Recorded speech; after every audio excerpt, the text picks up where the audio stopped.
Students, आज हम start कर रहे हैं linear equation in two variables. यह है चैप्टर नंबर 3। तो लीनियर इक्वेशंस इन टू वेरिएबल।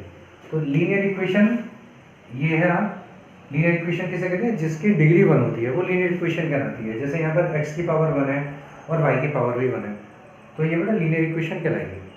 और टू वेरिएबल्स यूज हो रही हैं इसमें, x और y, इसलिए इसको हम linear equation in two variable कहेंगे। इस चैप्टर में हमारा ये है। और मेन जो है इसमें ग्राफ है। पहली एक्सरसाइज जो है और दूसरी एक्सरसाइज इस ग्राफ पर बेस्ड है। तो इसमें आप देख रहे हो मैंने ग्राफ के 3 फिगर बनाई हुई हैं। एक में आप देख रहे हो ये एक्स एक्सिस और वाई एक्सिस है, और इसमें ये दो लाइन बेटा इंटरसेक्ट कर रही हैं। जब दो लाइन एक ही पॉइंट पर इंटरसेक्ट करती हैं तो हम उसे कहते हैं इंटरसेक्टिंग लाइन्स, और इसका जो सॉल्यूशन होता है वो होता है यूनिक सॉल्यूशन, राइट। अब सेकंड कंडीशन क्या होती है हमारी कि दो लाइन हमारी पैरेलल भी हो सकती हैं। आप देख रहे हो ये इस तरह से दो लाइन पैरेलल है, तो पैरेलल है तो उसको कहेंगे, हम कहेंगे पैरेलल लाइन में नो सॉल्यूशन। इसका कोई सॉल्यूशन निकल के नहीं आएगा। हम एक्स और वाई की वैल्यूज में फाइंड नहीं कर सकते क्योंकि ये एक दूसरे को कहीं इंटरसेक्ट ही नहीं करेंगे। तो इसका जो यूनिक सॉल्यूशन होगा, यानी कि एक ही सॉल्यूशन होगा, एक्स और वाई की वैल्यूज जाएंगी, यूनिक होंगी वो। इसमें कोई सॉल्यूशन ही नहीं होगा, एक्स और वाई की वैल्यू नहीं निकल पाएगी। और इसमें देखिए क्या है, इसमें लाइन के ऊपर लाइन है, यानी दोनों लाइन के ग्राफ सेम ही लाइन पर है, ठीक है। तो इस तरीके की लाइंस को हम कहते हैं कोइंसिडेंट लाइन। कोइंसिडेंट लाइन के होते हैं many solution, infinite many solution.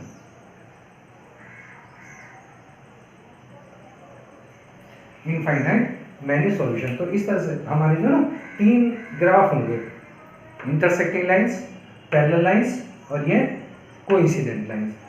Unique solution कहलाएगा हमारा, ये कहलाएगा नो सॉल्यूशन, और ये कहलाएगा इनफाइनाइट मैनी सॉल्यूशन।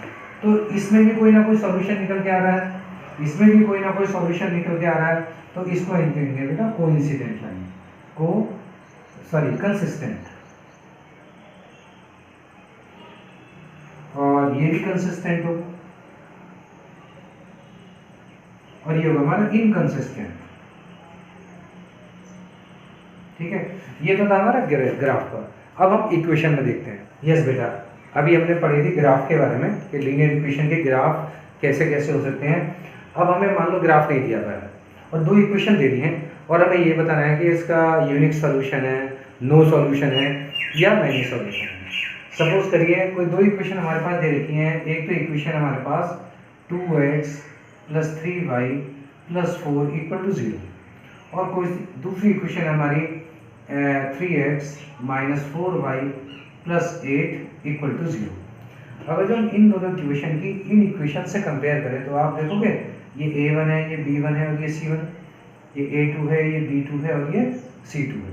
तो हम अगर जो इससे a1/a2 फाइंड आउट करें तो 2/3 होगा, और b1/b2 फाइंड आउट करें तो क्या होगा, 3/-4 होगा, और c1/c2 फाइंड आउट करें तो 4/8 मीन्स 1/2।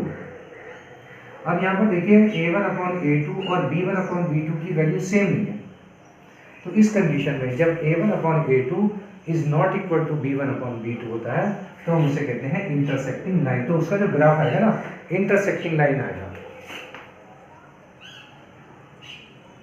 इंटरसेक्टिंग लाइन्स होगा, उसके कहेंगे यूनिक सॉल्यूशन, जो हम पहले ही पढ़ चुके हैं अभी, है ना, यूनिक सॉल्यूशन। ये तब है जब a1/a2 is not equal to b1/b2 आता है। अब क्या है, दूसरी कंडीशन हो सकती है। सपोज करो 3x + 3y - 4 = 0 है, और दूसरी हमारी इक्वेशन है 4x + 6y - 7 = 0। इसमें भी चेक करिए, a1/a2 = आ जाएगा 2/4, काट करके बेटा ये 1/2 आ जाएगा, और b1/b2 आएगा हमारा 3/6, ये भी 1/2 आएगा, और c1/c2 जो आएगा हमारा आएगा -4/-7, तो ये हो जाएगा 4/7। तो आप देखिए इसमें a1/a2 और b1/b2 ये रेशियो बिल्कुल सेम है। a1/a2 = b1/b2 but not equal to c1/c2। आप देखो c1/c2 की वैल्यू डिफरेंट है इन दोनों से। तो इस कंडीशन में हम क्या कहेंगे कि लाइंस आर पैरेलल लाइंस, और इसको हम क्या कहेंगे बेटा, नो सॉल्यूशन। ये तीसरी कंडीशन है। अब हमारे पास ग्राफ नहीं है, केवल इक्वेशन से हमें फाइंड आउट करनी है। अब देखिए और इक्वेशन भी हो सकती है, तो फर्स्ट टाइप की इक्वेशन फर्स्ट पेयर ये हो गया, सेकंड पेयर ये हो गया। अब मैं आपको थर्ड पेयर बताता हूँ।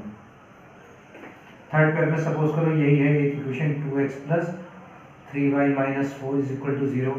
सेकेंड इक्वेशन ये है 2 to the 4x 3 to the 6y 4 to the 8 equal to 0, right. अब हम इसको a1 upon a2 find out करते हैं। देखो a1 अपॉन a2 आएगा इसका बेटा 2 अपॉन 4 1 अपॉन 2 आ जाएगा। b1 अपॉन b2 3 अपॉन 6 आएगा, ये भी 1 अपॉन 2 हो जाएगा। और c1 अपॉन c2 ये -4 अपॉन -8, ये भी हमारा 4 अपॉन 8 मीन्स 1 अपॉन 2 आएगा। तो आप देख रहे हो कि तीनों कंडीशन सेम है कि a1 upon a2 is equal to b1 upon b2 is equal to c1 upon c2। तो ये अगर जो कंडीशंस आती है तीनों की अगर इक्वल आ जाती हैं तो लाइन स्केचिंग हमारी कोइंसिडेंट है, कोइंसिडेंट लाइन्स होंगी और इसके लिए हम कहेंगे infinite many solution, infinite many solution. Clear हो गया। तो अगर जो ग्राफ गिवन है तो ग्राफ को देख करके हम आसानी से पहचान सकते हैं, लेकिन अगर जो ग्राफ गिवन नहीं है, इक्वेशन गिवन है इस टाइप के पेयर के रूप में दे रखा है, pair of linear equation given है, तो इस तरह से हम पहले इनके रेशियो फाइंड आउट करेंगे, a1 upon a2 b1 upon b2 c1 upon c2, और इस केस से उसको टैली करेंगे। a1 अपॉन a2 अगर b1 अपॉन b2 इक्वल नहीं आता है तो इंटरसेक्टिंग लाइन्स होंगी और वो यूनिक सॉल्यूशन कहलाएगा। ऐसे ये कंडीशन वेरीफाई करती है तो पैरेलल लाइन्स होंगे, और ये कंडीशन वेरीफाई कर देती है तो कोइंसिडेंट लाइन्स होंगी, इनफाइनाइट मैनी सॉल्यूशन। यस बेटा, ये एक्सरसाइज 3.1 है। इसका क्वेश्चन नंबर फर्स्ट है कि Aftab tales his daughter 7 years ago I was 7 times as old as you were, then 3 years from now I shall be 3 times as old as you will be। तो represent this situation algebraically and graphically। तो इसमें एक आफ्ताब है और इनकी daughter है, तो इसको हमें एल्जेब्रिकली भी रिप्रेजेंट करना है और ग्राफिकली रिप्रेजेंट करना है। चलिए करते हैं। तो आफ्ताब की एज को हम एक्स सपोज कर लेंगे। आफ्ताब एज प्रेजेंट एज है ना, आफ्ताब एज प्रेजेंट एज कर देते हैं ना, present age of the Aftab, present age of Aftab X suppose कर ली, और present age of his daughter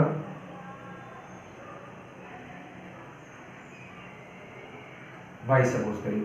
अब इसमें क्या है, देखो 7 years ago, 7 years ago Aftab हो जाएंगे 7 साल पहले, x minus 7, and daughters as 7 years ago daughter y minus 7 हो जाएगी। अब अकॉर्डिंग टू कंडीशन आफ्ताब की जो एज है वो 7 टाइम्स दे रखी है as old as his daughter. तो आफ्ताब की एज देखिए, उसको 7 टाइम्स करिए ऑफ डॉटर एज, तो ये हो जाएगा x minus 7 is equal to 7y minus 49, x minus 7y बेटा हो जाएगा माइनस 49 प्लस 7, तो x minus 7y is equal to minus 42। ये फर्स्ट इक्वेशन हो गई, राइट। अब है इसमें 3 years फ्रॉम नाउ, अब 3 साल बाद, 3 years फ्रॉम नाउ आफ्ताब 3 साल बाद कितनी हो जाएगी आफ्ताब की, x प्लस 3, और डॉटर की y प्लस 3। अब अकॉर्डिंग टू क्वेश्चन कितनी टाइम्स है, उन्होंने कहा कि 3 टाइम्स है, आफ्ताब की एज जो है 3 टाइम्स ऑफ y प्लस 3, तो बेटे ये हो जाएगा x plus 3 is equal to 3y plus 9, तो x minus 3y is equal to 9 minus 3, तो ये हो जाएगी x minus 3y is equal to 6। ये आपकी दो इक्वेशन है, ठीक है। अब इन दोनों को इक्वेशन को सॉल्व करना है ग्राफिकली। अब इनका ग्राफ बनाना है बेटा, तो ग्राफ बनाने के लिए आपको क्या करना है, फर्स्ट इक्वेशन को लेते हैं पहले, x minus 7y is equal to minus 42, तो इससे x इज इक्वल टू हो जाएगा 7 को इधर कर देंगे राइट हैंड साइड पर, माइनस 42, राइट। अब हमें इसमें y की वैल्यू रखो, इफ y इजकल टू आप रख दीजिए इसमें 7 रख देता हूँ, 7 या 6 रख दिए पहले, तो x इजकल टू हो जाएगा 7 इंटू 6 माइनस 42, 42 माइनस 42 0। अब if y is equal to 7 then x is equal to 7 7 जो 49 माइनस 42, ये आ जाएगा 7। तो हमारी जो टेबल बन जाएगी बेटे फर्स्ट इक्वेशन की क्या आ जाएगी, ये x की वैल्यू है और ये y की वैल्यू है। x की वैल्यू हमने y की वैल्यू पुट करी थी इसमें 6 करी थी और 7 की थी, तो x की वैल्यू हमारे पास आई थी 0 और 7, राइट। 7 7 जो 49 माइनस 2 7। अब सेकेंड इक्वेशन है हमारी x minus 3y is equal to 6, तो x minus 3y is equal to 6, तो इससे हो जाएगा x is equal to 3y plus 6, minus 3y जब राइट पे जाएगा तो प्लस 3y हो जाएगा। तो इसमें भी वैल्यू करते हैं हम, इफ y इजकल टू हम रख देते हैं इसमें 0, तो बेटा x इजकल टू क्या आ जाएगा 0 प्लस 6 6 आ जाएगा। इफ y इजकल टू मैं रखता हूँ इसमें अब 1 रख देता हूँ, तो x इजकल टू 3 1 3 प्लस 6 9 आ जाएगा बेटा। तो ये जो हमारी टेबल बन जाएगी, नेक्स्ट टेबल जो बनेगी, यहाँ x की वैल्यू रखेंगे या y की वैल्यू रखेंगे। x की वैल्यू 6 और 9 आई है और y की वैल्यू जो हमने सब्स्टिट्यूट करी थी वो करी थी 0 एंड 1। तो ये हमारे पास दो टेबल आ गई हैं और इसका हमें ग्राफ प्लॉट करना है, ठीक है। तो ग्राफ प्लॉट करने के लिए इसको हमें यहाँ से रब करना पड़ेगा। आप वीडियो पॉज करके इसको नोट कर लीजिए, मैं इसको रब कर देता हूँ इसमें, ठीक है। तो ग्राफ के लिए देखिए हमें क्या करना है बेटा, एक्स एक्सिस और वाई एक्सिस आप बनाए देंगे ग्राफ पेपर में। ये एक्स एक्सिस हो गया, ये वाई एक्सिस हो गया, ये ओरिजिन हो गया। यहाँ पर आप लिखेंगे 1 2 3 4 5 6 7। एक्स की वैल्यू हमारे पास मैक्सिमम 7 है और वाई की वैल्यू भी 7 है। 1 2 3 4 5 6 7, 1 2 3 4 5 6 7। फर्स्ट है 0,6 बेटा, तो 0 तो यही है हमारा और वाई एक्सिस पे 6 ये हो गया, पहला पॉइंट मिल गया हमारा ए। सेकेंड है 7,7, तो 7 ये है और 7 ही बेटा इसके सामने यहाँ पर आ गया, ये 7, ये बी पॉइंट हो गया। तो इसकी जो लाइन ड्रॉ करेंगे वो इस तरह से आ जाएगी, आप देख लो। सेकेंड में 6,0 है, तो एक्स एक्सिस पर 6, वाई एक्सिस पर 0, तो ये हो गया 6,0। फिर है 9,1, वो 9 लेना है तो आप यहाँ पर 8 और लो या 9 लो, तो 9 ये है और 1 ये है, 9 और 1 ये हो गया। तो दूसरी इक्वेशन हमारी है, एक दूसरा पॉइंट ये मिल गया, इसको ज्वाइन कर दिया।